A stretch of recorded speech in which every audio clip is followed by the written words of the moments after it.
hold it down. Okay. Good evening, everyone. Welcome to tonight's special meeting, which is really looking at a lot of finance papers. So I hope you've got your financial heads on. So welcome to all. We have a series of apologies from Councillor Gretorix, Councillor Bond, Councillor Murphy, Councillor Nash, Councillor O'Brien and Councillor Wayne to our knowledge. There is no public participation today, so I invite you to approve the minutes of the previous meeting, which was the 29th of January. Could I see a proposer for that? Councillor Wilton, thank you, and a seconder, Councillor Burton. All those in favour of receiving those minutes, please show.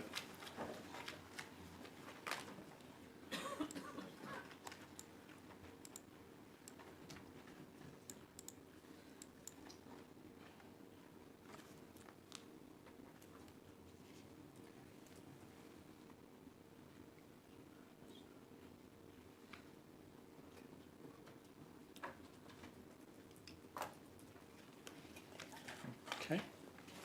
Any against? Any abstentions? Looks like there's one abstention. Thank you. And remiss of me, I know, I should have introduced our officer lineup tonight as well. Not least because we have at least one new face. So from right to hang on a minute. Sorry, we've moved around a bit. Okay, that's all right. Well, from right to left, we have Paul Wilson, Chief Executive. And on my left, Kerry France, Monitoring Officer, Karen Henriksson, Director of Resources, John Ramsey, Freya Hunt, and Sarah Frickson. Welcome, Sarah, for the Democratic Services team. And in the front row, down below, we have Steve Capes, Director of Economy and Place, and Amanda Brown, Economic Development Manager.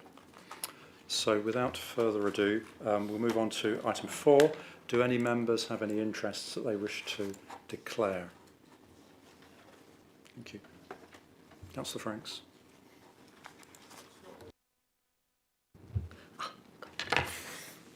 Yes, an interest in Derbyshire Dale CVS as a board member, non-pecuniary. Okay, if there's no others, item 5 then. So on to the meat of the business. This is the supplementary budget to support small, medium-sized businesses and local communities. I'd like to invite Amanda to introduce that report, please.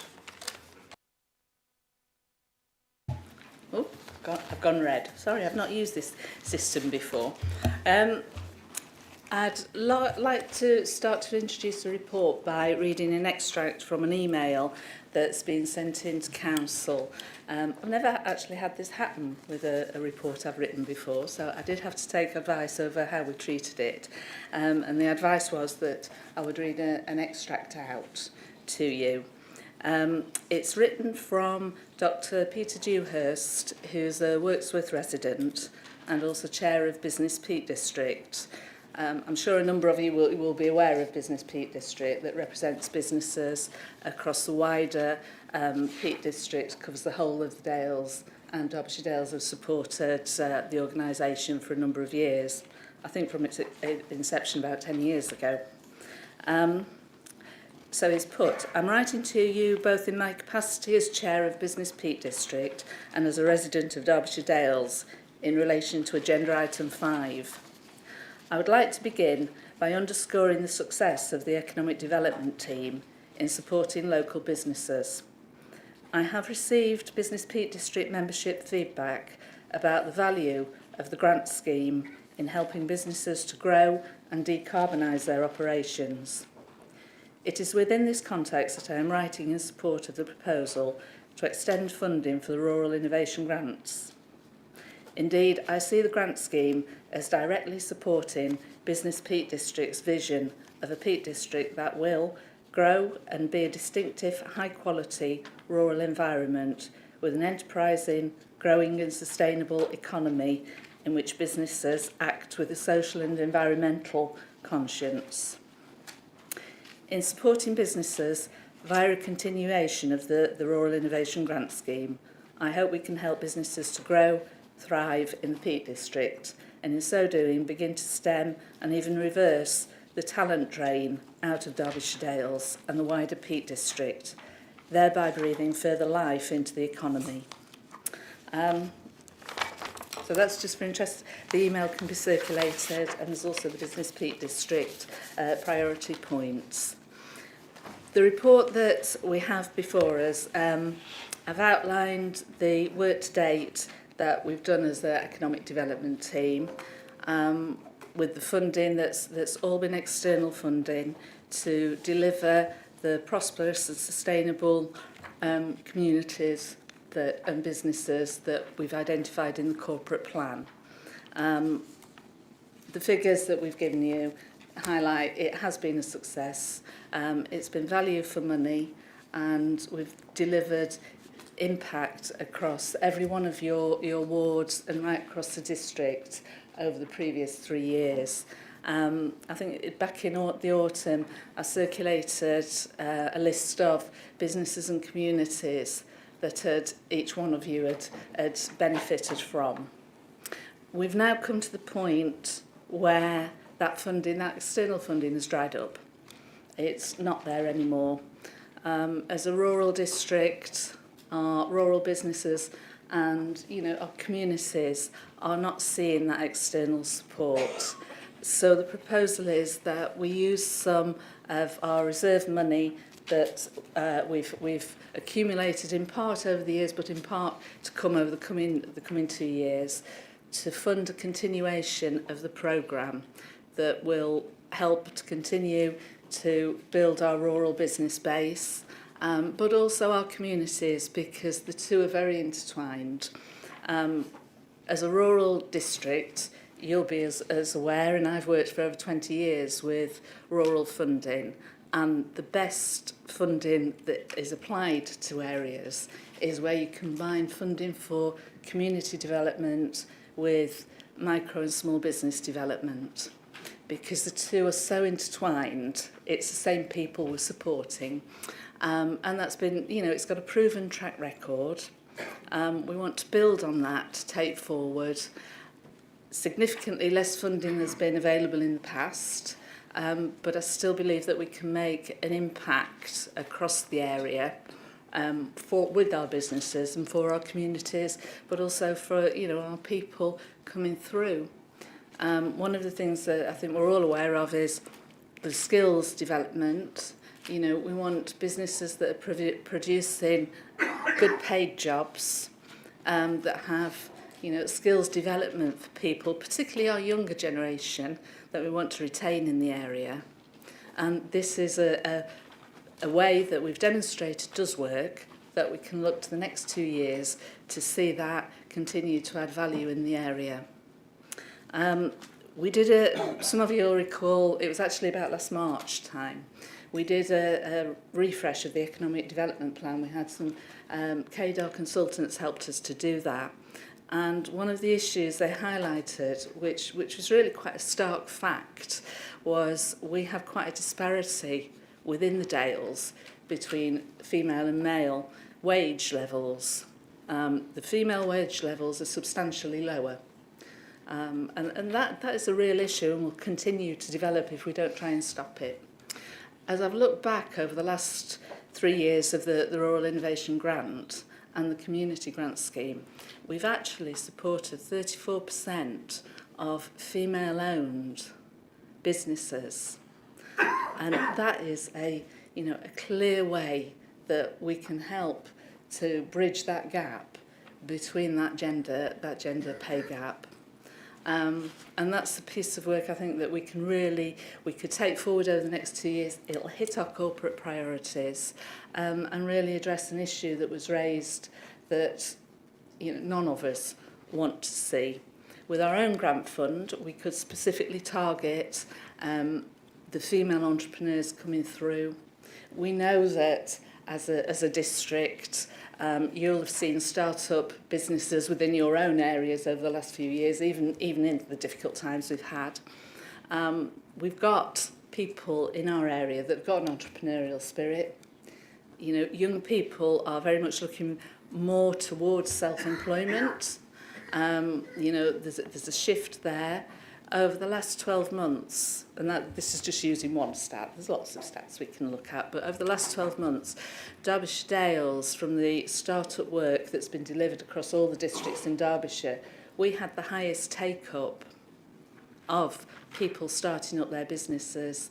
And I firmly believe that's because we've got a clear priority in the area to support our businesses and our communities, and that feeds through with our business advisor, with everything that we do as a district council and as officers.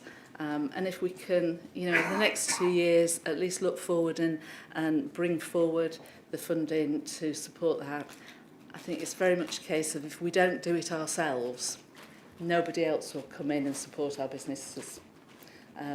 We have an opportunity here to carry on and keep that continuity going. So the recommendations are there. I'm quite happy to take questions. Thank you, Amanda. Particularly well researched and clear report. Did I see some hands up? Councillor Buttle first. Thank you very much, Amanda. It's interesting. I noticed that young people, the number of unemployed young people has gone up 23% in the last year in Derbyshire Dales. It's gone from 150 to 185. Yeah. Will you have any particular focus on that? With a new funding stream that isn't working to regional and national priorities, which the UK Share Prosperity and the Rural England Fund did, we do have within our gift with our own funding to wait grant funding over the coming 2 years. So we could certainly wait and look give weighting to businesses that are coming forward that are going to take on young people. We can encourage our small businesses to look at the skills availability, the apprenticeship schemes and things, and it's certainly an area that we can target specifically with our own funding because it's within our gift to look at the user detail. So I think we will take the basis of what we've had, but then we can refine it. Thank you very much. I've got a second question, which is to do with the CVS. I noticed the CVS are mentioned, and I know the CVS have had its funding quite cut back vigorously by Derbyshire County Council. Will you have any leeway to provide further support to CVS if it's struggling at all? What we've done with the previous programme and the intention is to carry that on is Derbyshire Dales CVS were procured through an open procurement process and have delivered our community grant scheme to a really high standard. You know, I can't commend them enough really to a high standard, and moving forward we would look to do an extension to that procurement so they will be supported in that way. Thank you. Councillor Peacock, you have a question. Thanks, Amanda. That was good, and I think you're doing a lot of really good work with small businesses, which are really important. So don't take this as a hostile question. But on page 16-17, there is and it looks great, that 2.1.6, there's a chart showing the number of jobs created, and there's something similar in the evaluation section as well. Yeah. Jobs safeguarded and stuff. I presume that those are got by sending out a questionnaire at the end of the year to ask how many jobs have you created with this funding, or does it come off the application forms themselves? And also, but my question really is, are those followed up at all? So do we have the figures from, say, a year later, how many of those safeguarded jobs are still safeguarded, and how many of those new services are still running? Yeah, no, thank you for the question. Didn't feel hostile at all. The way that the grant scheme operates now, we propose we continue to do that, is a monitoring form is required on a 6-monthly basis from businesses, and they report on new products that they've developed, the jobs that have created. We ask, who those are, how many hours, the jobs that are safeguarded, and we follow that up every 6 months. So there's quite, because what we want to do, these grants, it's not just about that £2,000-3,000 at that point.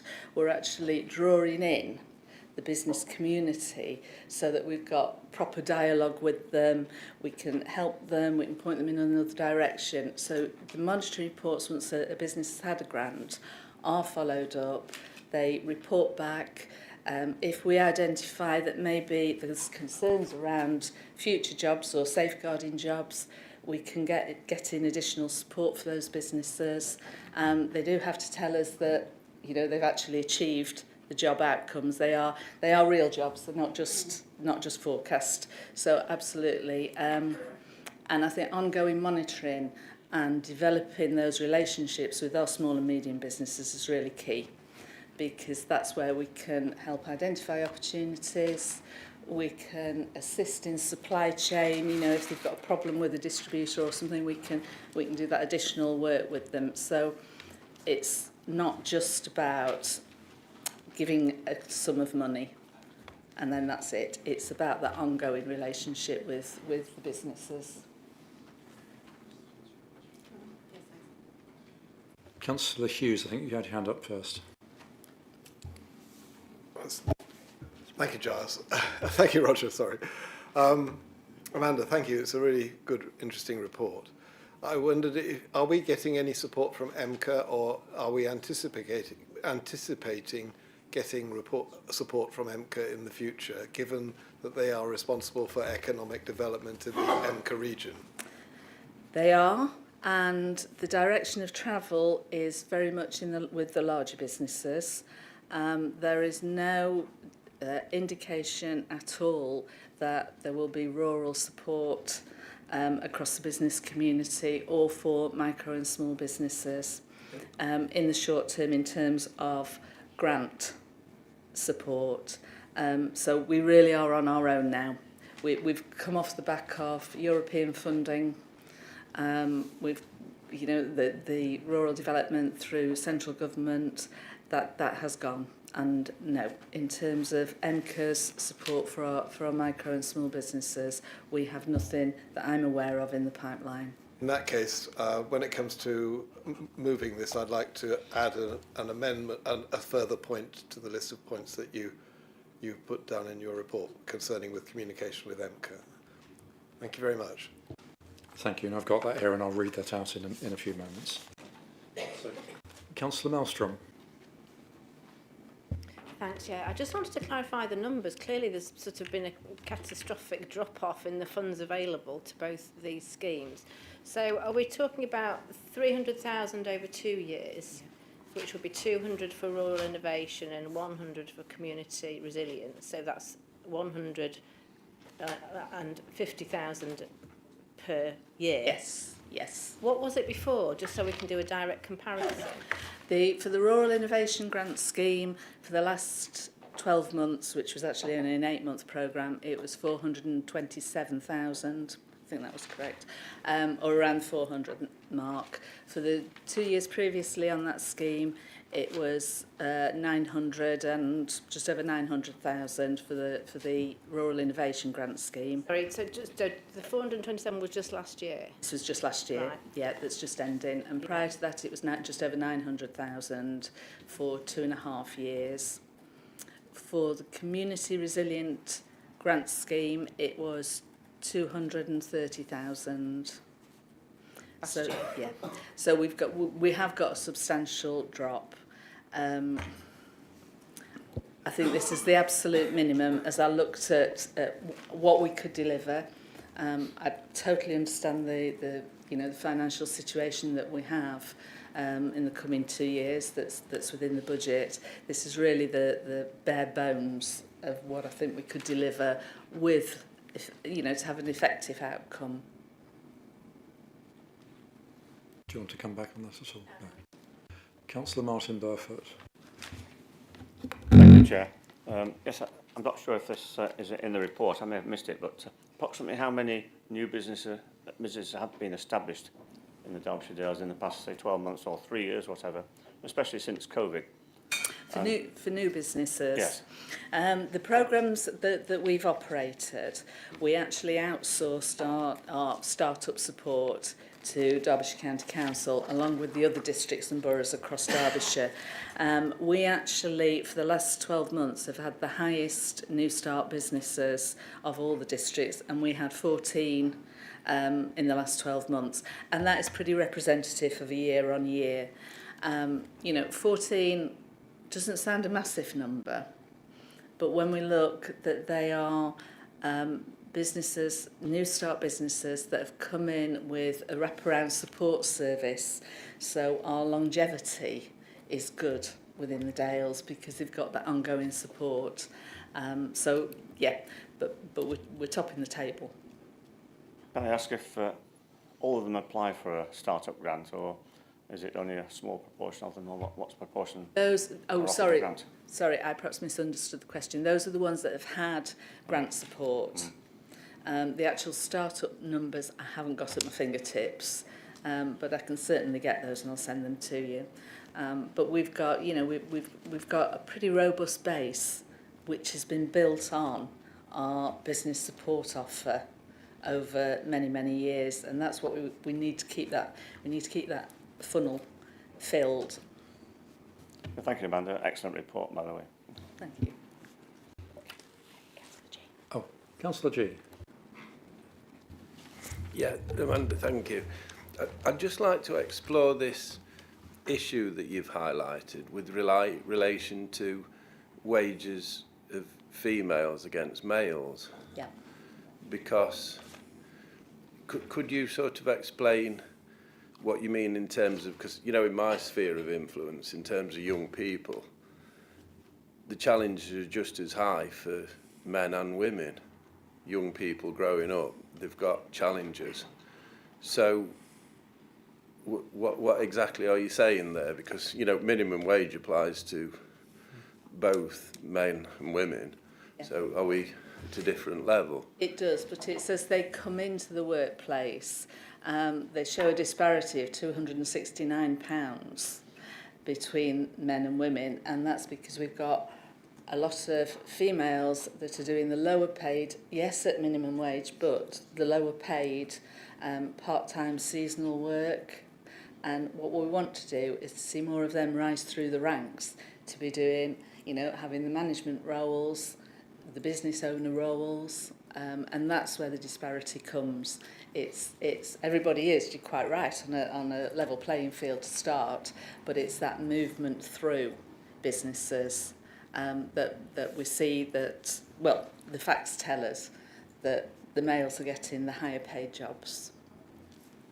So, just following this through in terms of the policies of this council, I'd just like to guard against the possibility of having some sort of positive discrimination when people are putting applications in, because I wouldn't want to think a young male entrepreneur is having a disadvantage against a young female entrepreneur. I think they should be treated the same. And could I have an assurance that that would be the case? Well, we would absolutely treat them equally. Where we can do additional work is to look at how we make sure we're marketing to the females within our area. We can put on specific training programs, come forward, which you can have them separated out. So there are things that can be done which none of us want to see inequality.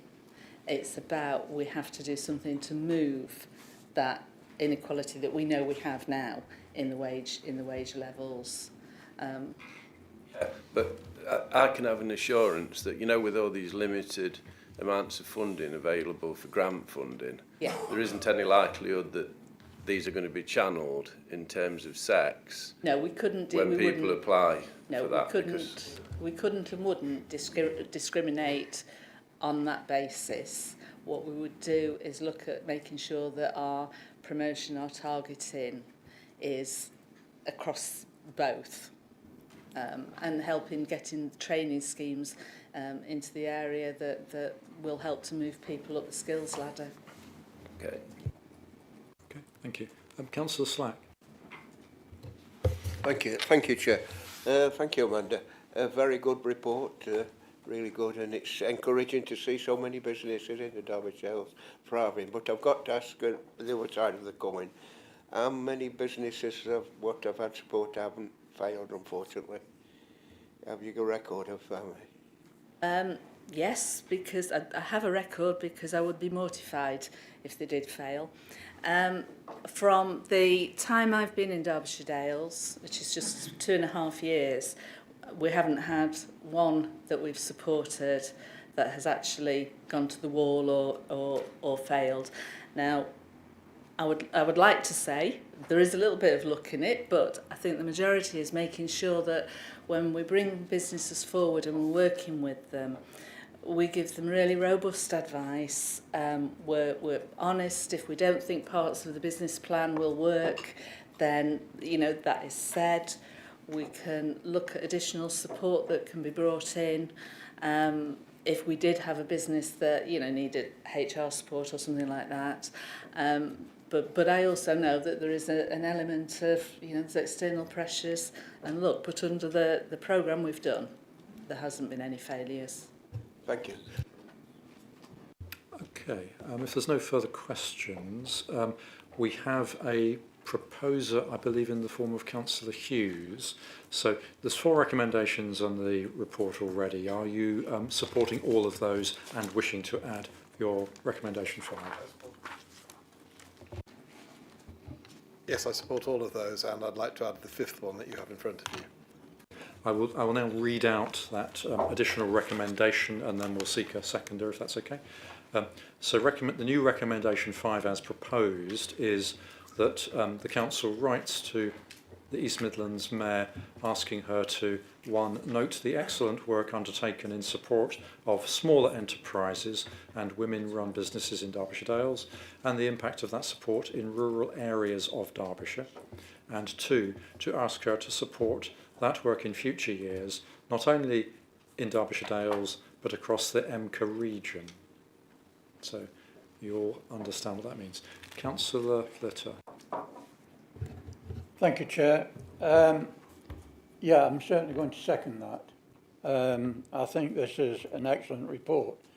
10 days ago, I was really struggling with this, because as leader of the authority, I'm certainly aware of the financial tasks in front of us and the pressures that will be forthcoming. And this is not mandatory. But you'll see noted that I actually am chair of the meetings. But don't read anything into that, because the work and the support that's been given from Amanda and Jill have been tremendous, and they are responsible for all the success that they've brought to the District Council. But I was so torn on this that I joined a conversation last week with Scott Knowles, and he is the CEO of the Chamber of Commerce in Derbyshire. And I was somewhat disillusioned by what he was saying. Virtually what it boiled down to was that that's the nature of the game and it's tough. Well, that to me wasn't really good enough.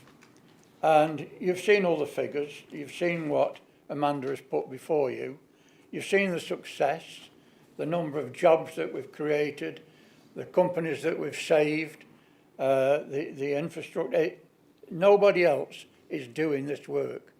And if we don't carry it on, it's going to be a real shock to small businesses and small communities.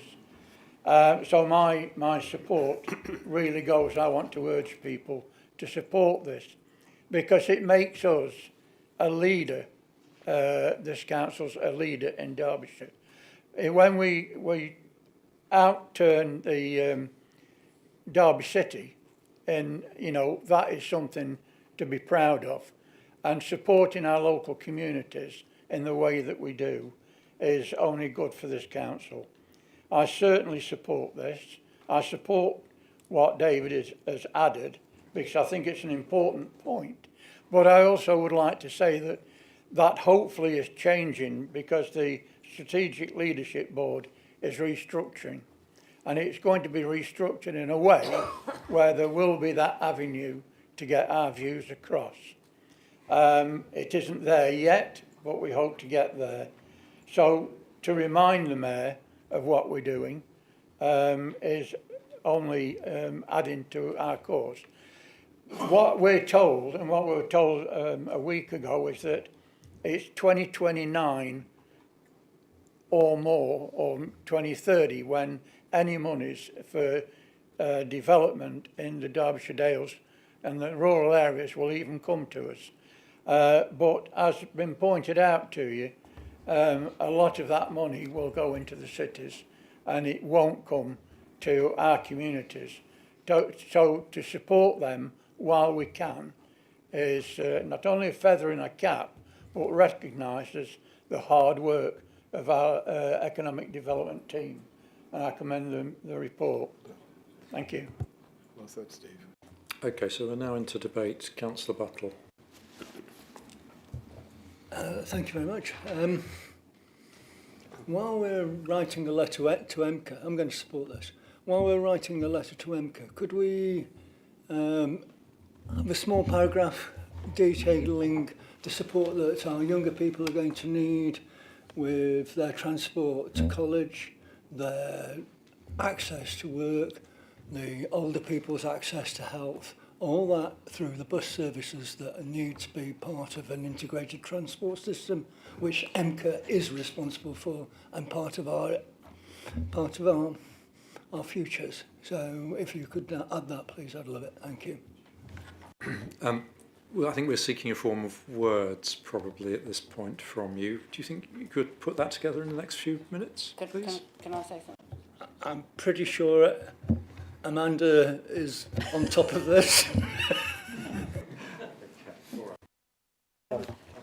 I just want to say, I wasn't going to speak in this debate because I generally support it. I think, and I like Councillor Hughes's amendment. I think that's really good. However, I think if we should definitely at some point write to the Mayor about all of those things. All of those things are really, really important. But I can't help thinking it waters down the point that we're trying to make if we put it all in one letter. Do you see what I mean? I do feel that we should very specifically talk about the economic support. Perhaps you disagree with me, but I'm not sure that we should just be chucking in all the things we want from MCA. Do you see what I mean? Councillor Buttle, do you want to respond to that? No, that's fine. Is there anybody else who wants to engage in debate?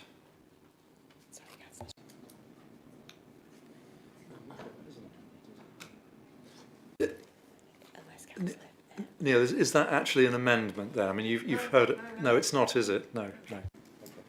Just clarify. Okay. So we've had an amendment which has been proposed and seconded together with the main motion. Members have had a chance to speak on this. Councillor Hughes, unusually you haven't spoken on this. As the I'm not necessarily suggesting, but as the proposer, do you want to?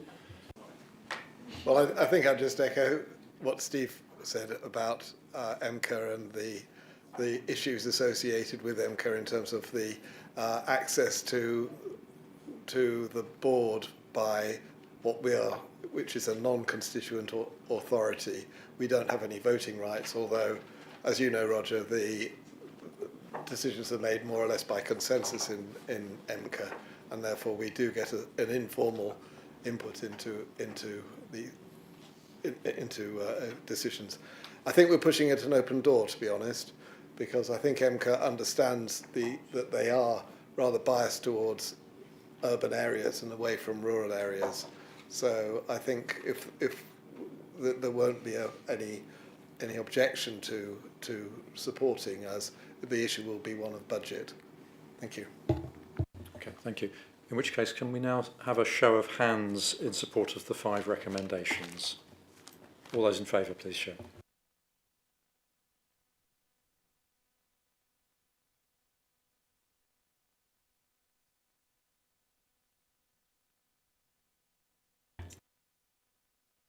Oh, Councillor Archer, apologies. I'm sorry you can't vote on this particular one. The spirit is there. Yeah. Those against? and I believe there is an abstention, isn't there? Yeah. Councillor Franks, is that right? Abstaining? I've got an interest, Yeah. so can't vote. It's check through. Oh. So she can still vote. You can vote because it's not a pecuniary interest, apparently. Well, I would have voted in favour of it. That's clearly carried. Thank you, members. So now on to item 6, which is the medium-term financial strategy. Karen. Thank you. So this report seeks Council's approval for the medium-term financial strategy from 2026 to 2030-31. The strategy is intended to set out the Council's strategic approach to the management of its finances. It provides a framework within which decisions can be made regarding future service provision and council tax levels. This MTFS reflects the final local government finance settlement for 26-27, and that was a very significant one because it reflected the outcome of the fair funding review and the reset of the business rates baseline, and that determines the amount of business rates that the council can retain. The LGFS was for a 3-year period this time, which is the first multi-year settlement that we've had in a decade. So that was good news. But the news that wasn't so good was that it resulted in a reduction in core spending power of £84,000 in 26-27 and a further £362,000 from 27-28 onwards. Those reductions are after transitional protections have been applied. So the transitional protections are significant, and the transitional protection for 2028-29 was £1.2 million. And the medium-term financial plan shows that once that's withdrawn, which the government say they intend to do, at the end of the 3-year period, there'll be a significant impact on the council. So the medium-term financial plan contained within the MTFS shows that there's a balanced budget for 26-27, which we'll talk about in the next report on the agenda. But it also shows that there's a need to identify further savings or additional income of £700,000 in 27-28, rising to £2.8 million in 28-29 and £4.2 million in 29-30 after the withdrawal of the transitional protections. So we've got some large budget gaps that we'll need to fill. Paragraph 2.1 of the report sets out the uncertainties, and one thing that we can always be sure of is that things will change, the figures will change, and the reality won't be exactly the same as what's shown in this MTFP, but it's supposed to show us the trend so that we can start to take early action. So on the subject of early action, the proposed MTFS is shown in Appendix 1 to the report, and it includes a budget implementation strategy, which is basically a recommended approach to meeting the savings requirement. And that's also set out in paragraph 2.8 of the report and on page 126 of the agenda pack in Appendix D. There are risks with that approach, but hopefully they'll be mitigated as shown in part 5 of the MTFS. It's expected that if members approve that budget approach, that approach to closing the budget gap, that the corporate leadership team will start to work with members almost immediately, as we've quite a hurdle to overcome. The MTFS also includes a section on reserves and balances. We need to keep sufficient reserves and balances to meet the council's needs and so that we can withstand financial shocks, but also to make sure that they're not excessive. And the principles for the reserves and balances are set out in section 2.2 of the MTFS in Appendix 1. And the individual reserves are described in section 3.2, And if you look at appendices on pages 123 to 125 of the agenda pack. Now we need to recognise that local government reorganisation may have an impact on the MTFS and MTFP, but at the current stage we don't know for sure that it will take place or when, so it's not been reflected in this MTFP. I apologise that there's some duplication in this report and in the next report on the revenue budget. In future, I want to revert to the previous timing where we used to bring the MTFP, the MTFS to Council in the autumn to set the budget principles for the coming financial year. And I intend to do that this autumn, not only to set the budget principles for 27-28, but also to report to members on what actions we're taking to close that budget gap and what progress we've made at that point. So that's it. I'm asking members to approve the report recommendations. Thank you. Thank you, Karen. Any questions? Councillor G. Yeah, Karen. Working. Oh, sorry. Yeah, there you go. I'm just curious, in this report, I think, is it item 2.6, where it reflects the council tax will increase by 2.99% each year, which is the maximum. I understand that because, and that's almost become an accepted policy of local councils, that the council tax is going to go up 3% every year. It's not a decision anymore for councils. It just seems to be accepted that it is happening. Now, I just want to draw attention to the fact that taxpayers are struggling. The wages aren't going up. And when they see these constant increases... Councillor G, this sounds more like a speech than a question. No, it is, but... Well, could you get to the question and we can come back to... The question is... Thank you. Sorry, that's it. What I'm trying to say is that something that's set in stone that is a passage? It's like a footpath for councils? No, councils are free to set whatever council tax increase they like, but in the next report on the revenue budget, I'll explain to you why I'm recommending a 2.99% increase.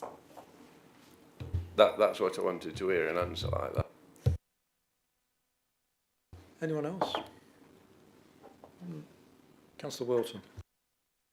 Can I propose this, please, in all motions or recommendations, please, if I may? And thank you, Karen. It's a great report.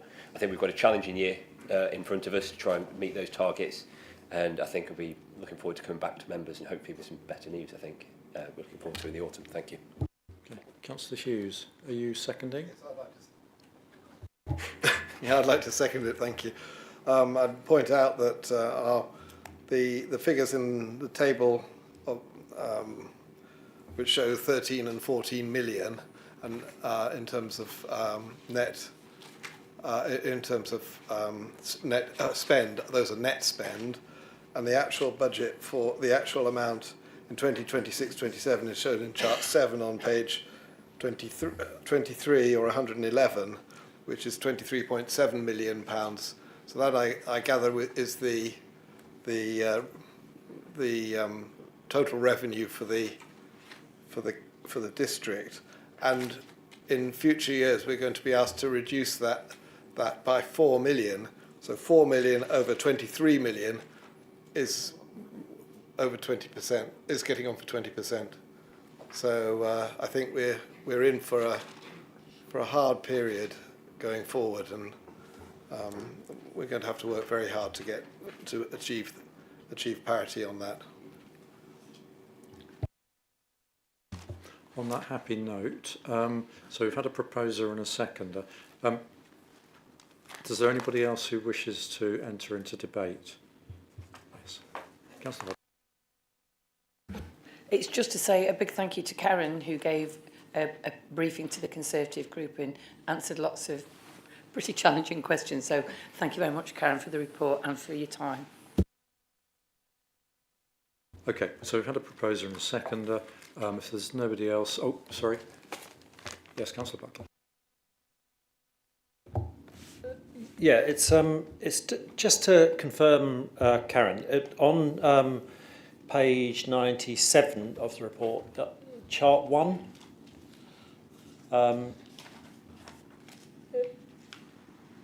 Is that just? Can you clarify? You know, I just want to get across to anybody seeing the stuff that we're talking about how much our spending power has gone down since 2010. That you know we've had a.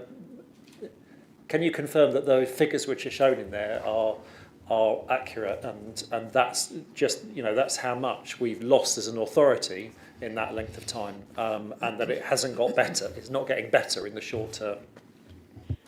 Yeah, well, the figures are based on the core spending power, which are figures announced by the government.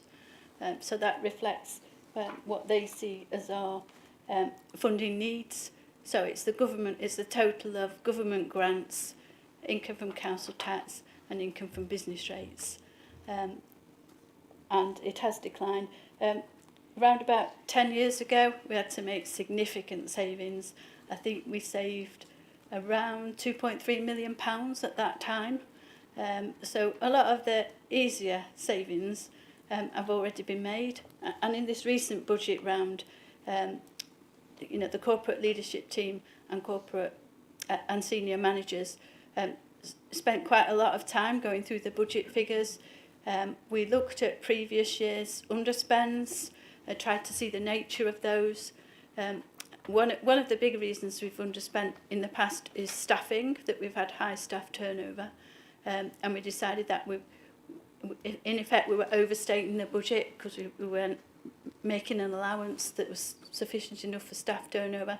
So you'll see in the revenue budget report later that we've increased the allowance for staff turnover by 200,000, for example. So again, even within this proposed budget, there are more savings, but we've still had to use a lot of reserves. So yes, it's going to be very challenging. We're going to have to make some difficult decisions. Yeah, we're sort of out of questions now, but if it's very, very quick. Yeah. It's just to thank Karen and Paul for the work that they've done over that period of time. Which is probably debate rather than the question, because actually, the fact that we're still operating as a local authority when most businesses who'd gone through those sort of reductions in spending capacity wouldn't still be working. So I think it's testament to the work of the officers that actually we still function as a local authority. Thank you. So we are now moving to the vote. We've had proposer and seconder. We've got 4 recommendations in front of us. Can I see all those in favour, please show?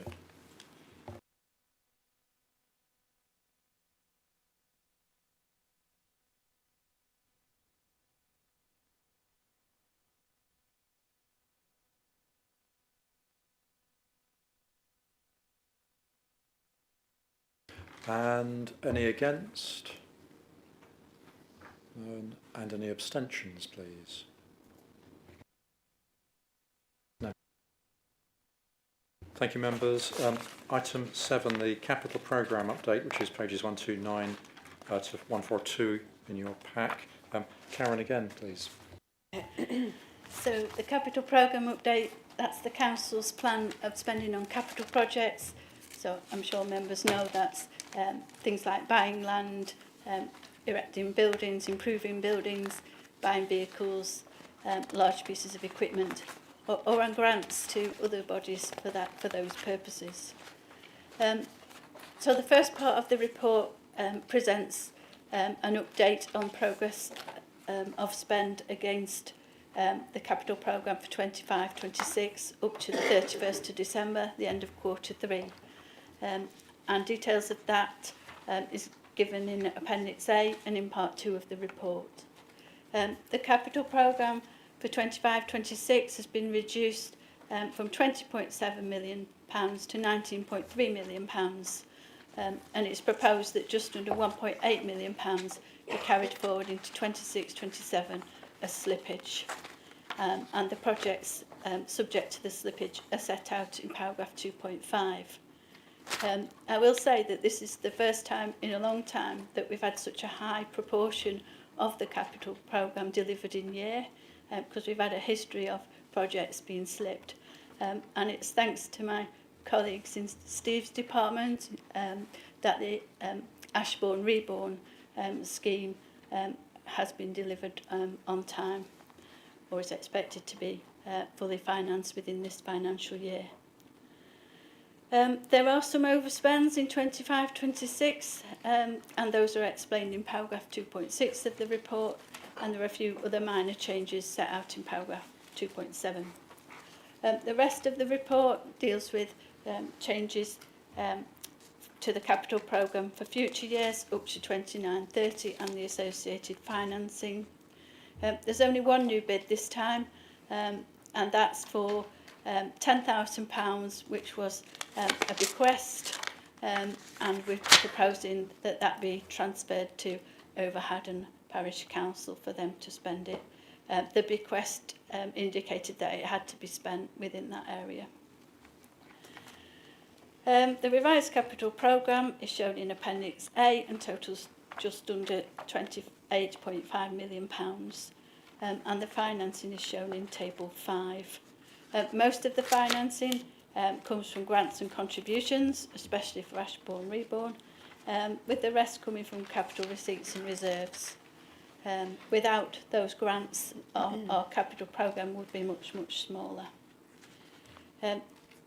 Appendix B shows you the impact on the council's reserves that are used for capital, and paragraph 2.13 explains that once this capital programme is taken into account, if you ignore the reserves that are for specific purposes and section 106 contributions that are for specific purposes, the council only has around £300,000 left to finance any new future capital projects. So that's another area we might need to address. So, thank you, Chair. Any questions to Karen on this report? Councillor Wilton. Thank you, Karen, for that report. Could you just explain to members why, going forwards, we've got a drop in capital expenditure? I think that's probably one of the questions that they might ask is to understand, have we missed opportunities or are there less opportunities out there? Really, I think it's just to understand that. Thank you. I think the main reason for the fall in capital expenditure is because the Ashbourne Reborn scheme's now been completed. And if I remember, I think that was about £15 million scheme with about £13 million coming from central government funding. So you could say that we're falling back to our previous levels of capital programme, and that the Ashbourne Reborn scheme was really a one-off. Councillor G. Yeah, I just wondered, forgive me because it's quite small letters, I wondered, because I know Ashbourne's had quite a lot of money, is there any money in this fund towards Bakewell, towards the possible renovation of the cricket pavilion? Because I know a report's recently been produced by the council about the state of it and what's required to bring it up to standard over the next 5 years, which is a reasonable amount of money. And I wondered if any of this money, because I'm struggling to find it on the list, if you could reassure me that that could be the case. I don't believe that that particular scheme's come in yet, because I think that survey has only very recently been completed, and the officers concerned have not yet gone through the process, which is quite lengthy, because financial regulations require them to get tenders for the work, estimate the cost of the work, then they have to do a business case, which has to go through the capital programme working group, then the corporate leadership team, then it has to go to a policy committee for approval of a project. So I'm fairly sure that that one isn't already in the scheme. But we have already improved the tennis courts at Bakewell. That's recently been done. Wait a minute, that's not good. The tennis courts were paid for by the Lawn Tennis Association, I believe. It was a grant that was fully funded. And I know this situation at the cricket pavilion, which is really important to the community in Bakewell. It's like an iconic place that's used for various sports and other types. We had meetings last year where the state, and they've done some mediocre work on it, but now we've got a really thorough report of what is actually required. I'd really like this to find its way into this list in the near future, because I think it has been going on quite a long time. And Bakewell goes back centuries, doesn't it? And the cricket pavilion goes back all my lifetime, and I don't think I've ever seen it have any reasonable work done to it. So I think if you could give that a priority, I'd be really happy. Karen, perhaps it's a question of reassuring members how they can approach the council for schemes like this in general, because there'll be others who have similar. Yes, it is. I mean, clearly officers wouldn't have commissioned the survey if they didn't intend to then take it forward and address the issues raised. Councillor Buckley, you have a question? Yeah, and I don't know if this is for Karen or Steve. Obviously, looking at table one, that there's been a significant decline, and I recognise what you said about the Ashbourne Reborn being a big chunk of that, but the general figures have gone down. Is there, is things with the loss of things like the UK Shared Prosperity Fund, or are there other opportunities for securing capital grants to do our activities, and are the team working on that? Because it would be good to know whether the central government is still making those sort of funds available, and what we're doing to secure them. Chair, if I may, thanks Councillor Buckler. In terms of regeneration and economic development, there aren't any funds that we're aware of at the moment that are available to the Derbyshire Dales capital funds, either capital or either through central government or through EMCA. And clearly the letter that was referred to earlier might refer to that. Okay, Councillor Hughes. Chair, can I come back and move this at the right time? Councillor Linthwaite. Thank you, Chair. Karen, I was just interested in the Section 106 figures. They're obviously down on Table 5 to dramatically reduce. And I was wondering, one, why that was, and two, do we have much money that's outstanding in terms of 106 money?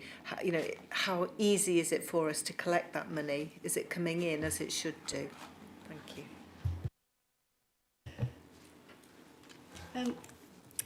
I don't have that much information on Section 106 agreements because other colleagues manage those.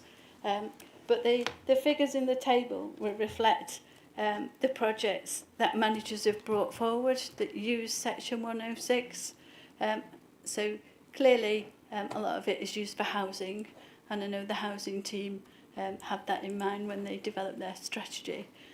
So they do monitor it. Other managers, such as those that manage parks and open spaces, also keep a track of what's available for them. In terms of collecting it, we have improved our processes on that recently, and I believe that invoices are now sent out at the appropriate times, and it's monitored to make sure that the income comes in. Karen, I've got a sort of a follow-up question to that, if I may. I'm not sure if it's for you or not, but it would be probably quite useful to members for a circulation of Section 106 money, which the District Council still holds, and whether there are, how ward-based that is, and whether there are any other restrictions on that. I'm guessing some people might be thinking, what happens after LGR? Does that money go into a larger pot, or does it remain within the existing Dales area? I believe, I might be wrong, that the Director of Governance and Corporate Services does an annual report on Section 106 agreements. I might be wrong. But certainly we have a database that shows the amounts outstanding, so that could be circulated. Sorry, what was the second part?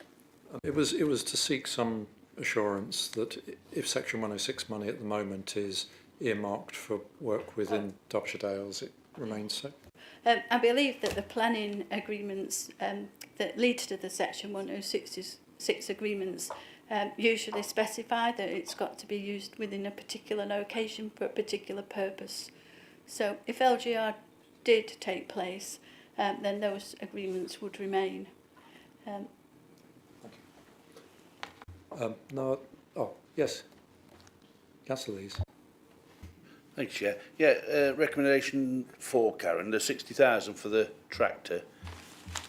Is that to make it a much better tractor, if you like, from in addition to the insurance money that we'd probably get from receiving from when it was stolen? Is it upgraded it considerably? I don't know that. I don't know whether they've bought an electric one or a better one, but obviously it's a new one, and the one that was stolen I think was quite old. Yeah. That's the reason for that is that we're using a different reserve. We're using the insurances reserve rather than one of the normal reserves that we use to finance vehicles. So that's why we've had to put that specific recommendation in. But we would have got some money from some sort of insurance or whatever. We did. Yeah. That's right. Thank you. But I don't know the exact amount. Councillor Hobson. Thank you, Chair. Karen, you've referred a couple of times to this evening to if local government reorganisation goes ahead or when it goes ahead. Have you got some external knowledge that we're not aware of? No, other than at the moment the government's out to consultation. It's not gone through Parliament yet. It's not set in stone yet, and that's why I've said if or when. Okay, so there's no further questions. Do we have a proposer? Councillor Hughes, you're proposing, I think, by the looks of it. Well, if I can get my machine to work, there it is. Yeah, thank you very much for this, Karen.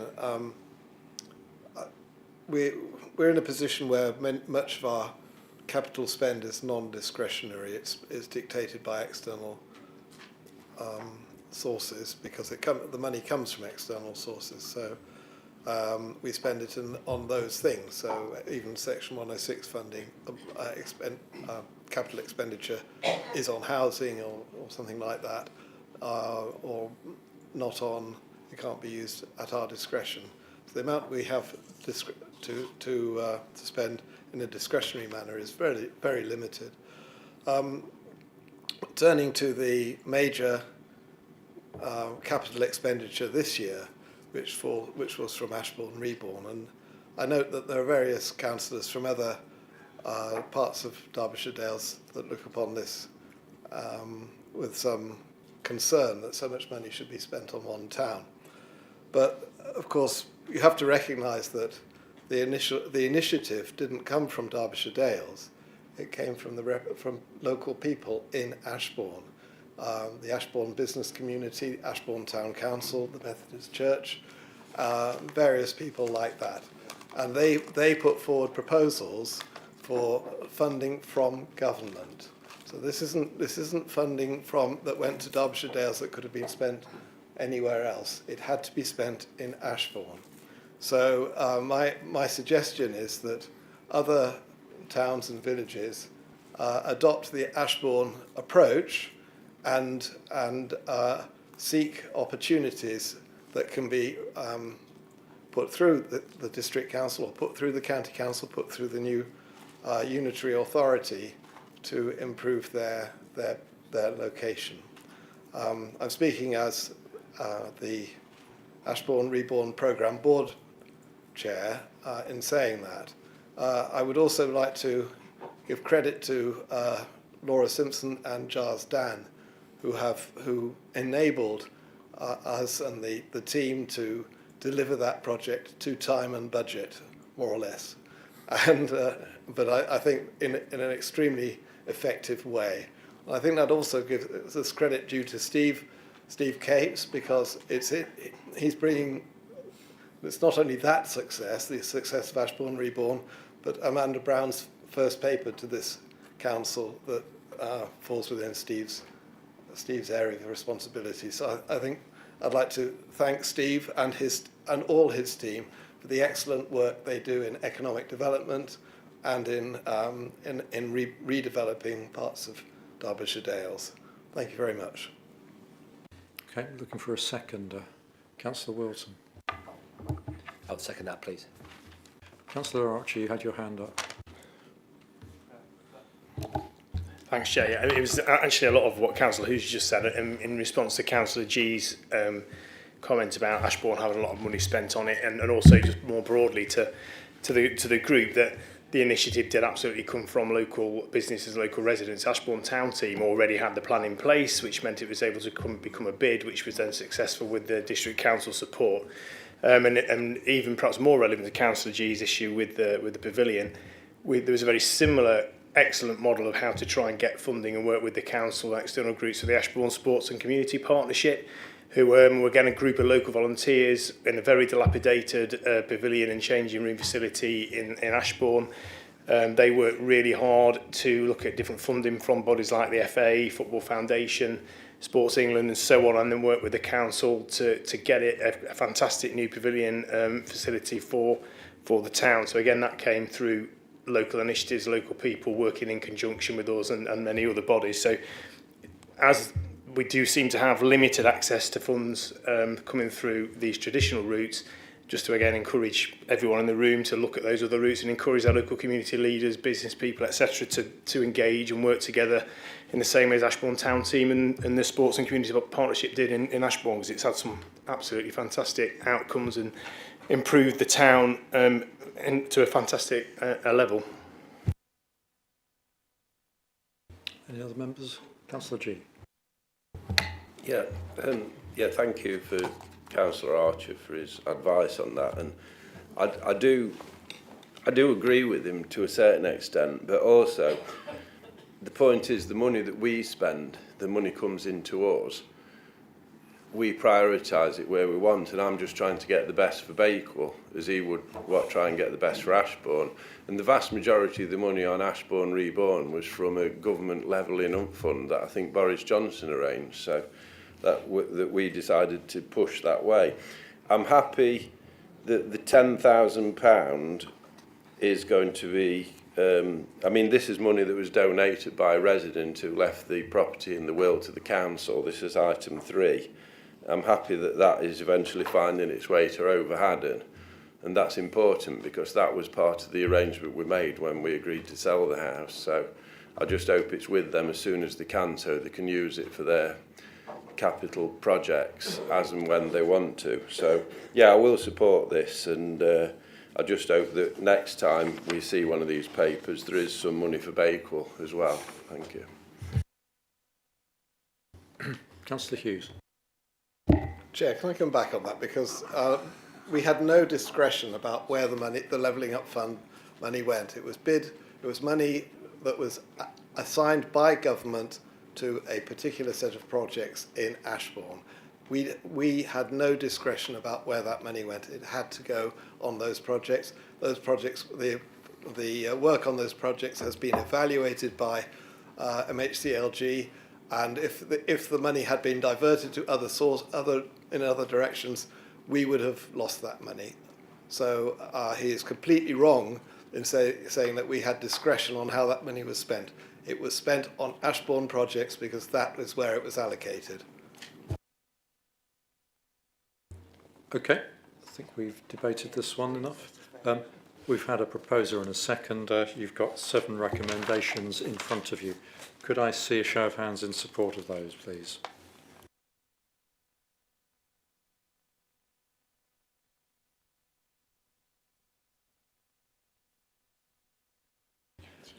Thank you, that's everyone. Clearly carried. Item 8 on your agenda, which is the revenue budget. That's from page 143 in the pack. Karen. Thank you, Chair. So this report covers revenue spending proposals for 26-27. Revenue spending is spending on day-to-day services rather than capital spending, which we've just discussed. I was pleased that members approved Amanda's report earlier, because The costs of that were included in the capital programme that you've just approved, and the revenue costs are included in this report. So at least I don't need to change that on the hoof. So revenue spending covers day-to-day activities, as I said, such as salaries, payments to contractors, such as for waste collection, purchase of supplies, and it also includes interest on loans. It's net of income from fees and charges, investment interest, and also government grants, council tax and business rates. The council's got a statutory duty to set a balanced budget, and as I said earlier, this budget has been balanced. Section 1 of the report explains the process for preparing the revenue budget, and that it is linked to the council's corporate plan priorities. We took into account the consultation that was done a couple of years ago at the start of your term of office, and we followed those priorities. Section 2.1 of the report sets out details of the local government finance settlement that I mentioned in the earlier report on the MTFS.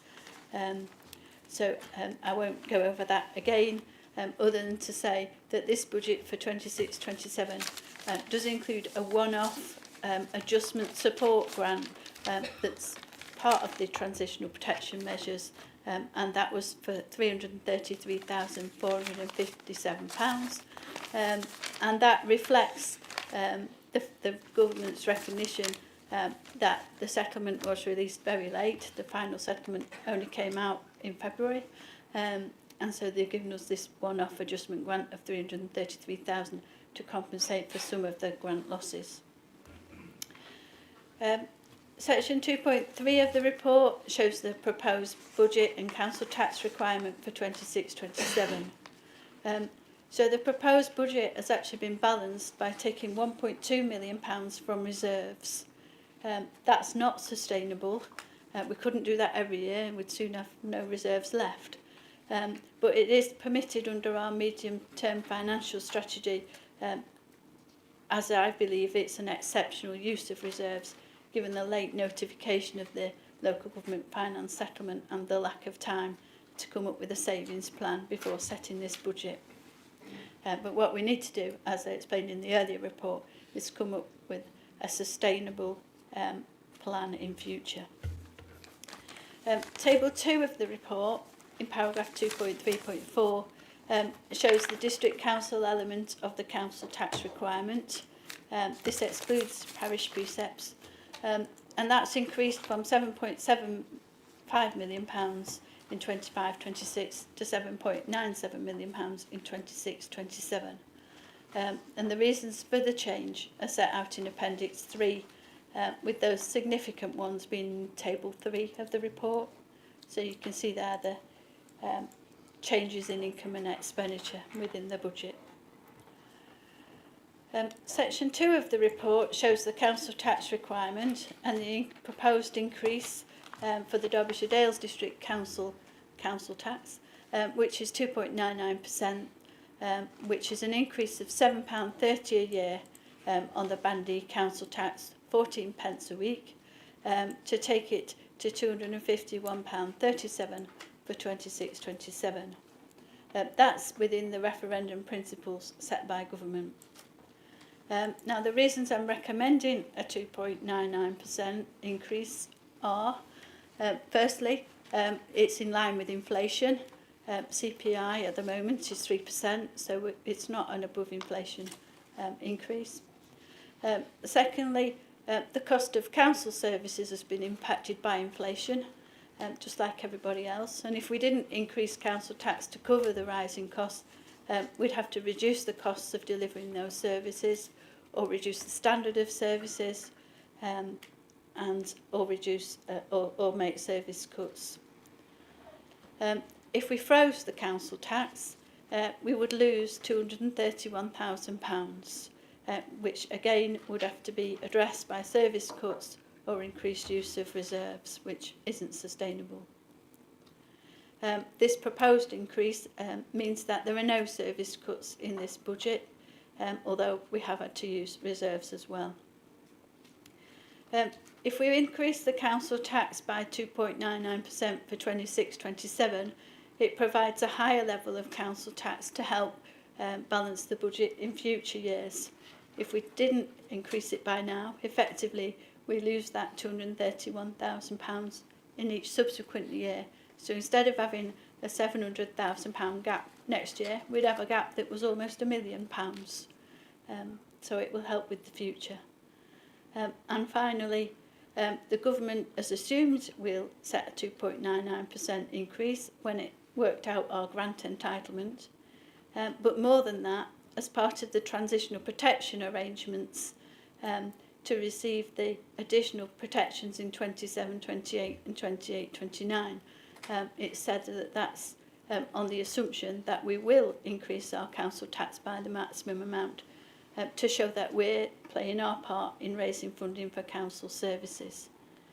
Without a 2.99% increase for 26-27, we could risk losing the funding of £579,000 in 27-28 and £1.2 million in 28-29. So those are the reasons why I'm recommending that level of increase. The medium-term financial plan can be seen in Table 6. We've already discussed that as part of the earlier report. Section 2.6 of the report is the Chief Finance Officer's statutory report, where I'm required to comment on the robustness of the estimates and the adequacy of proposed reserves. I'm satisfied that the estimates are robust. We've got an experienced team who've worked with budget managers and evaluated the estimates. The adequacy of reserves is shown in Appendix 7, and I've also used SITFA's financial resilience, with the results being described in the report. The Financial Resilience Index figures in the report are based on 24-25, so they're quite out of date now. So I think they do give a more rosy picture than what we're now facing from the financial settlement. And I do have concerns about the adequacy of reserves, particularly the reserves and the mechanism to fund replacement waste vehicles, and also, as we recognised in the previous report, having sufficient reserves for other capital expenditure. Details of town and parish precepts are shown in 2.7 of the report. We have to show these as part of our spending, but we have no control over the level of them. So the total of town and parish precepts has increased by 7% over 25-26, and the average Bandy council tax has increased by 7.13%. Section 2.8 of the report relates to the annual pay policy statement, which is now part of the budget since last year. And the full pay policy statement is in Appendix 9. I'd ask members to approve the 7 report recommendations. Thank you. Thank you, Karen. Steve, I think you had your hand up to ask a question. Not a question, Chair. It's recognised that at the budget meeting the leader just follows Karen in those few words. I'm not going to say a great deal about the budget because all members have had a very thorough and expertise look at this budget. We've got a very expert team, financial team at this council, of which we've enjoyed for many years, and I keep saying that every time the auditors come through, and I'll keep on saying it until we disappear. I believe that this budget today, it's sound, it's logical, it's fair, and it's sustainable. 2.99%, actually what it means is £7.30p on a D rate of the council tax.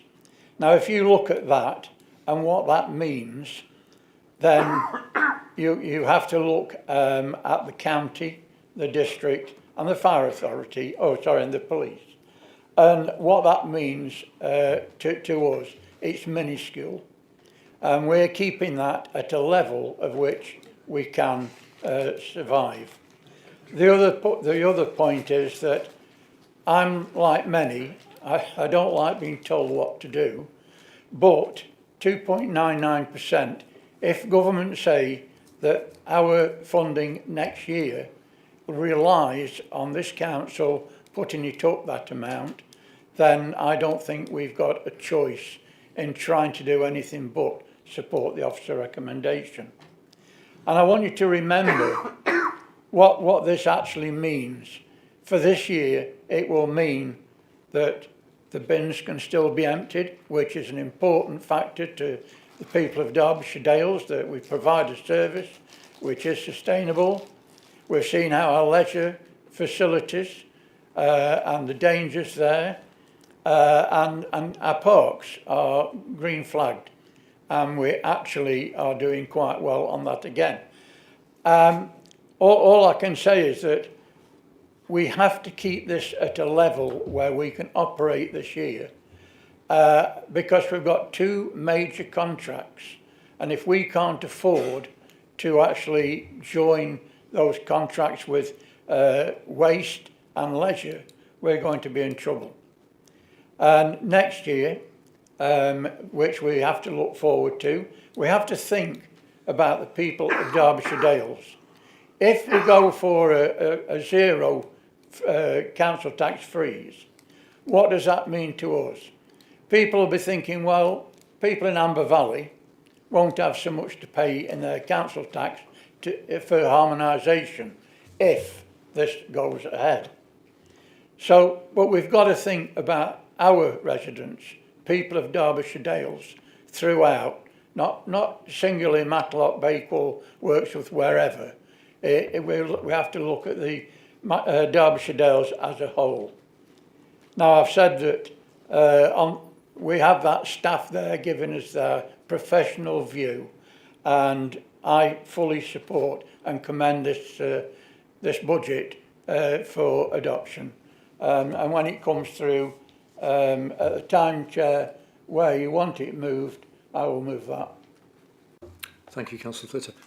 Councillor Battle, you had a question, I think, probably. I did have a question, yes. I will happily second this as Steve, follow Steve's lead.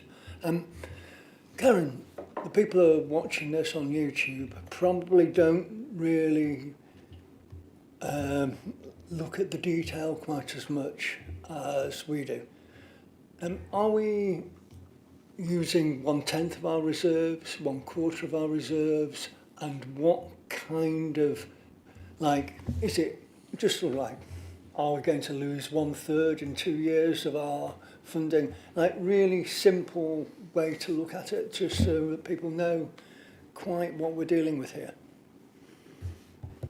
So you'll remember that I've been coming to council for quite some time, knowing that this pair funding review was coming, and I've been telling you all that we will face a lot of grant, because the government made it clear a long time ago that they were going to change the focus of spending. The mechanism for allocating grant funding was very old. It didn't reflect population moves. It didn't reflect pressures, particularly on authorities responsible for social care. So the reason I'm telling you that is that we saw this coming to some extent, although we hoped it wouldn't be quite as significant. So if you recall, for the last 2 financial years, when we've had budget underspends, we've put those amounts in reserves, and knowing that we'd probably need to draw on them once the fair funding review was concluded. So the 1.2 million that's come out of reserves was mostly set aside previously from underspends, or it's come from what we called our business rates fluctuations reserve, which again we set up several years ago, knowing that business rates income could possibly be affected in future, so for that very purpose. So the good news, if you want to call it that, is that we've not had to take money from our general reserve or from our working balance, at the moment to balance this budget for 26-27. We might have to do that in future years if we don't come up with the savings, but we've not had to for this year. And do you anticipate, well, we do anticipate it being more painful in future. Are we looking at a 10% cut or a 20% cut? It's just something really very, very straightforward so people know that what to expect. The £700,000 that we've got to save for 27-28 is around about 5% of net spending, which is £14 million. Thank you very much. Councillor G. A couple of things, Karen. The revenue budget that this paper's about, does that include the cost of the council spending on consultants? And also, could you confirm exactly how much the council has spent on consultants over the last year? It includes the cost of spending on consultants for revenue budgets, not for any consultants that might be used for capital spending, like the consultant that was probably used to produce the survey on the pavilion that you mentioned earlier. So it wouldn't include those. If you bear with me for a moment, I'll look up the paper that we produced a while ago when you asked this question.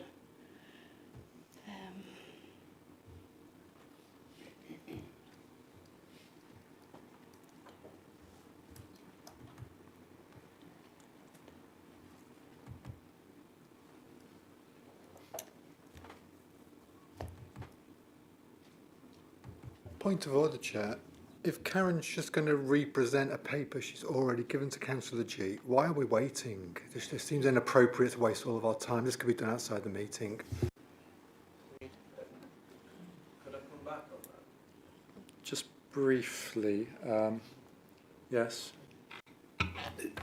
I mean, I can bring this up when we're going to debate, but I'm just trying to put some comparison in the terms of the amount of money we actually benefit from by increasing council tax in comparison to monies being spent in other areas. That's where I'm trying to come from. But I don't mind. I don't really want Karen to have to look. But I think the council's spending over £1 million on consultants, and I don't mean just consultants who are doing surveys on Bakewell Pavilion. I mean things like consultants we're bringing in to do the work of the planning department on the local plan, and various decisions we make at meetings to spend money on consultants. You know, that's nearly, when you look at this overall budget, it's approaching 10% of the budget. So this is just ways that the council chooses to spend money. Right, okay, that's your point. You can bring this up again in debate if you wish. Karen, have you got something you want to add? Thank you. So the forecast outturn, which is the amount that we expect to spend by the end of 25-26 on consultants in the revenue budget, is 1.2 million, as Councillor G says. But as was indicated in that report, over 600,000 of that is using consultants to fill vacant posts. But this is for spending on things like planning, which is a statutory service, on things like doing the local plan, and so on, where the corporate leadership team has taken the decision that, in conjunction with members, that these are priority services that the work needs to be done. So, does that answer your question? Yeah, that's fabulous. Thank you, Karen. Thank you. Thank you. If there's no further questions, Councillor Maelstrom. Sorry, just a very quick one. The £7.30 average on a Band D property, is that just our chunk, or does that include county and fire and police? That's just ours. If you look at the next report that's on the agenda, you'll see the other ones. Yes, there's a neat dovetailing into item 9 here. So we've had a proposer in the form of Councillor Flitter and a seconder, I think, from Councillor Butler. We're now moving into debate. Does anyone want to speak on this? Councillor Hobson. Thank you, Chair. It's about a question for Kerry.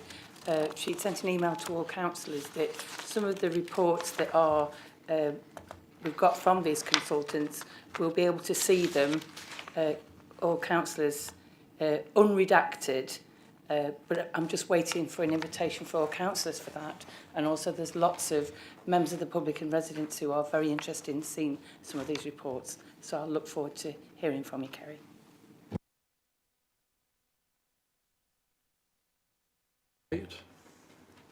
Councillor G.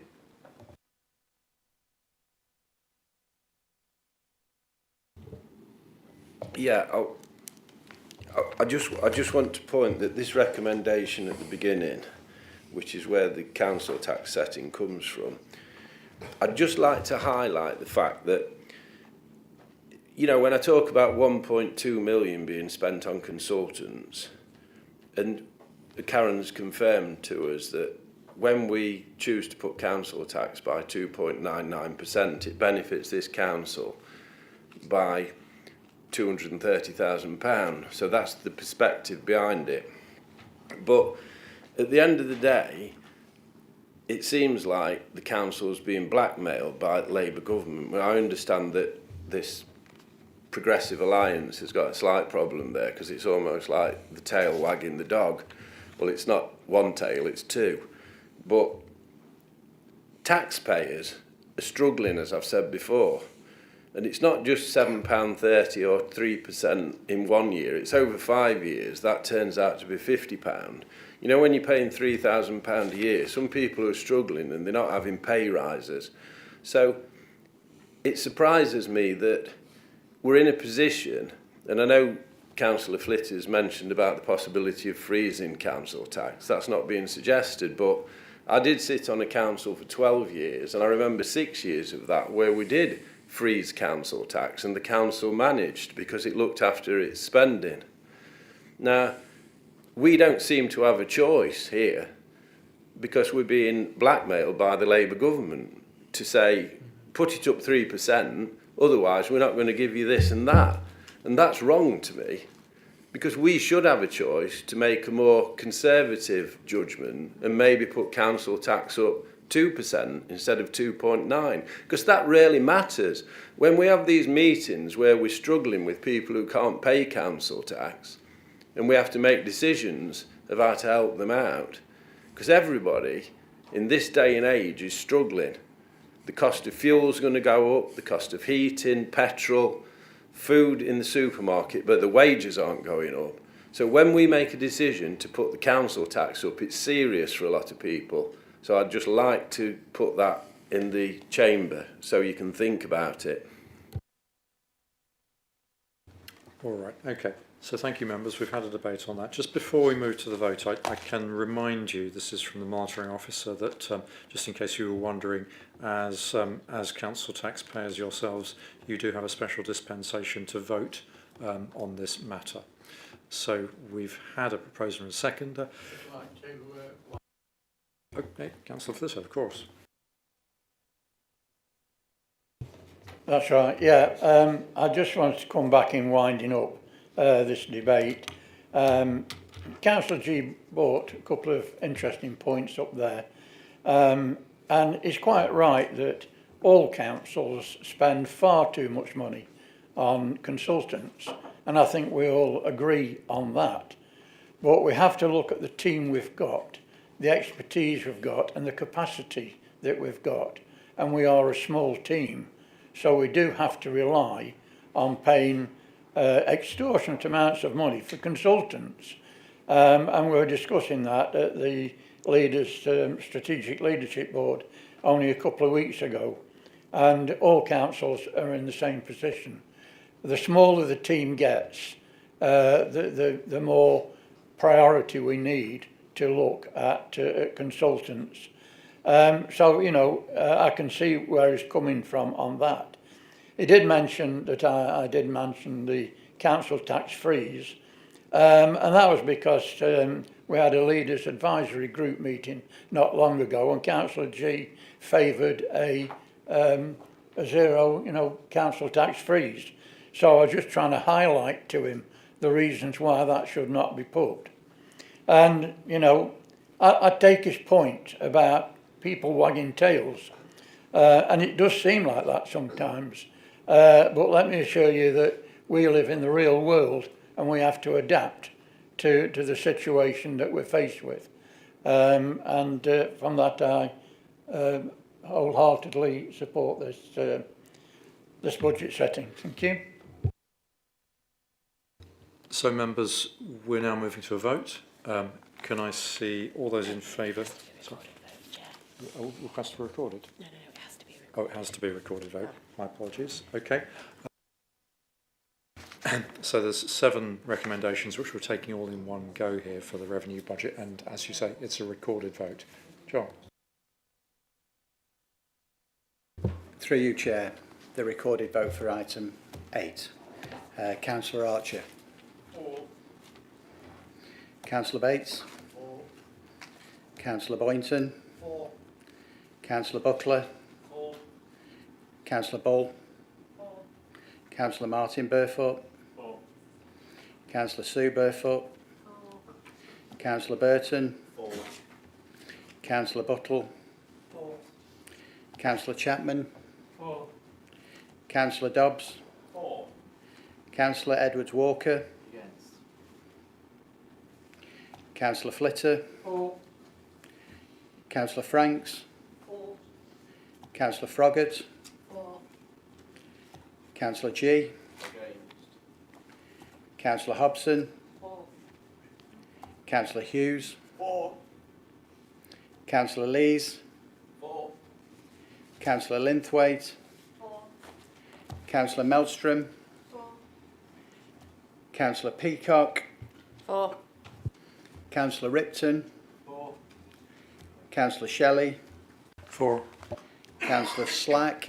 For. Councillor Whitehead. For. And Councillor Wilton. For. 25. 2 against. No. So the maths on that? 25 for, 2 against, and no abstentions. Thank you, John. That's clearly carried. This brings us neatly on to item 9, which follows naturally. Karen, this is the council tax setting for 26-27. Thank you, Chair. I haven't got much to say about this report. You'll be pleased to know. It's a technical report that follows the revenue budget and the 2.99% increase in the council tax that you've just approved. It brings into that the council taxes set by the other major preceptors and town and parish councils. You can see from the report that the average increase in council tax will be 4.81% on the final bill, including all the other preceptors. We're proposing that the empty homes premium and second homes premium will continue to apply for 26-27. Both of those are subject to statutory exceptions and the local exceptions that have been previously approved by council. Thank you. Thank you, Karen. And again, as with the previous item, you have special dispensation to calculate and set this council tax for 25-26, even if you're a council tax payer for this area. Are there any questions on this? No, I think we've covered most of this on the previous matter, haven't we? In which case I'm looking for a proposer, Councillor Wilton, and a seconder. Thank you. Councillor Whitehead. We're moving into debate. Anyone wish to discuss this matter further? No. Okay, thank you. And again on this one, because it's a financial rate setting question, there is a recorded vote requirement on this. So can we see, this is for the 3 recommendations that you have in front of you. A show of hands, please. Over to you, John. Through you, Chair, the recorded vote for item 9. Councillor Archer. For. Councillor Bates. For. Councillor Boynton. For. Councillor Buckler. For. Councillor Bull. For. Councillor Martin Burfoot. For. Councillor Sue Burfoot. For. Councillor Burton. 4. Councillor Buttle. 4. Councillor Chapman. 4. Councillor Dobbs. 4. Councillor Edwards-Walker. Abstain. Councillor Flitter. 4. Councillor Franks.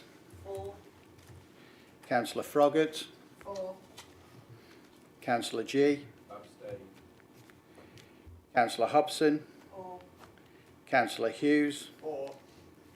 Councillor Lees. 4. Councillor Linthwaite. 4. Councillor Melstrom. 4. Councillor Peacock. 4. Councillor Ripton. 4. Councillor Shelley. 4. Councillor Slack. 4. Councillor Whitehead. 4. And Councillor Wilton. 4. So that's 25 4. Chair. None against and 2 abstentions. Thank you, members. That's also carried. So on to agenda item 10, which is Treasury Management Strategy Statement. Councillor Burton's leaving. Thank you, Councillor. Yeah. Oh, yes. Karen. Thank you, Chair. So the SIPFA Code of Practice requires the Council to approve a Treasury Management Strategy before the start of each financial year. You'll be aware from the report that the Council invests significant sums of money. It's therefore exposed to financial risks, including the loss of funds, and also it's exposed to the effect of changing interest rates. That can be positive, you get more interest some years, or it can be negative if interest rates go down. The Treasury Management Strategy is therefore essential to assist in the identification, control and monitoring of risks. The Council uses an approach of security ahead of liquidity ahead of yield. So it will always attempt to place investments, placing security ahead of yield. The strategy before you isn't very different to the strategy for 25-26, although we have changed some of the limits, thresholds, and so on. I'm recommending that the strategy statement and the prudential indicators be approved. Thank you. Okay, any questions? Councillor Wilson. It was really, will we be getting an update as the year goes on, bearing in mind the turbulent times we are currently in that might impact this Treasury Management report? Yes, we report regularly on the Treasury outcome, mainly as part of the quarterly revenue budget monitoring, where you see the monitoring of investment income. Thank you. And at the appropriate point, can I support the paper, please? It's a proposal, yeah. Any other questions? No. Second motion, Chair. Thank you. So we've got a proposer and a seconder. Do any members want to debate this paper? No. Okay. In which case we are going to a vote. Can I see all those in favour, please?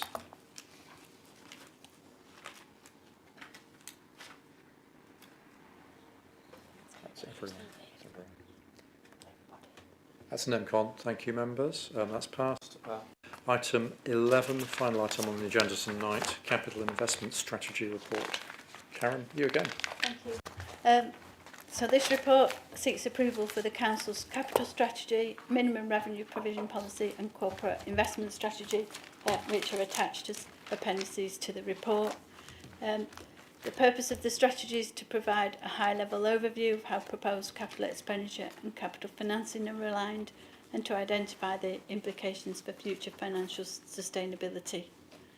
The Council must comply with the Prudential Code, and the Prudential Code stipulates that it's not prudent for local authorities to make investment or spending decisions that may lead to new borrowing unless it's directly related to the primary functions of the authority.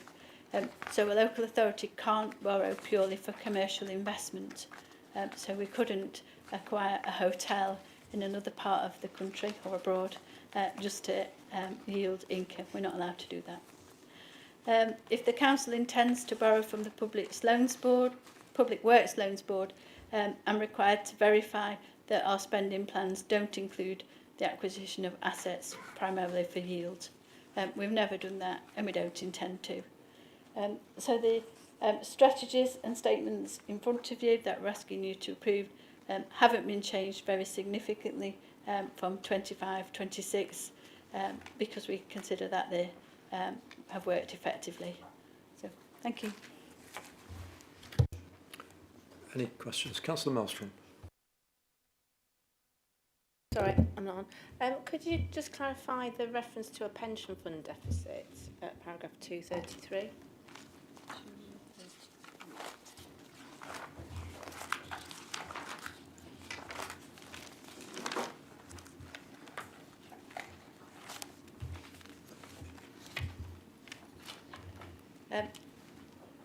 So the council did have a pensions fund deficit. Well, I don't know if that's an error because I think, or we've perhaps received a valuation recently, but we've received a valuation, yes we have, we've received a valuation recently valuing the pension fund at 31st of March 26, I think, and it wasn't a deficit, it was a surplus. So I'll have to get back to you on that. But it's definitely in surplus now because our pension contributions have been reduced for 26-27. Thanks. I didn't think this council managed the pension fund anyway. I thought that was county. We don't, but we do pay into the pension fund, and we are the pension fund does keep separate kind of accounts, if you like, for each contributor.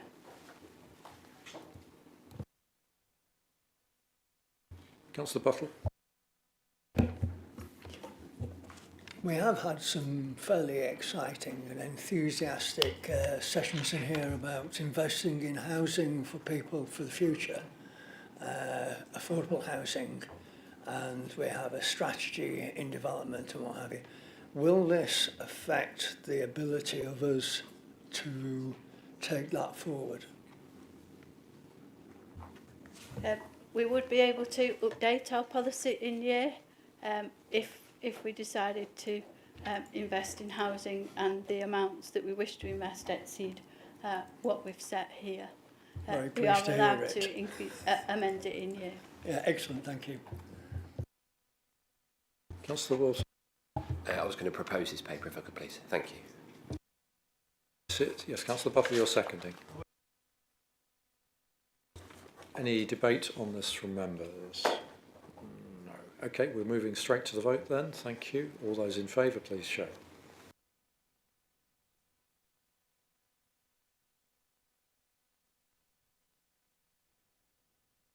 That's NEMCON. Thank you very much, members. That concludes tonight's meeting. Have a safe journey home.